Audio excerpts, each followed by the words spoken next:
I think the beginning of my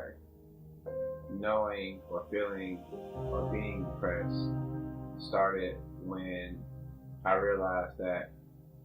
there was no father figure in my life as a young child. And that first came to my attention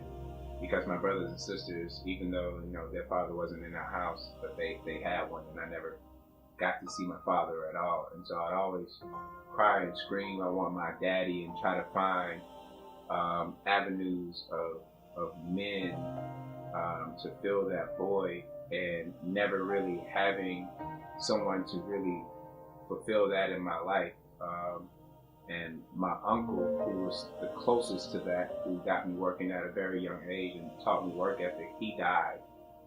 And he died in the fire, and that was kind of the last male figure that I had who was encouraging. And I've fallen into a deep depression because I always wanted to be a better person, a better man, and I always wanted to have that sense of protection and guidance in my life, because I always wanted to do more for the community, and not having a male representation and wanting to see my father for so many years and that never coming to fruition, and feeling lost without guidance as a young black boy, that sometimes makes me extremely depressed, because it has me think often if I could ever be the great man that I know that I need to be, that the community needs, and to teach and to cultivate other young black men. And so I take that so much in stride, and I try to stay joyful around the kids, knowing that I'm not perfect, knowing that I haven't always had the guidance, haven't always made the best decisions. Trying to be that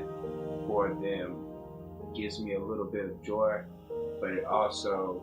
knowing that I still have that void to this day in my life of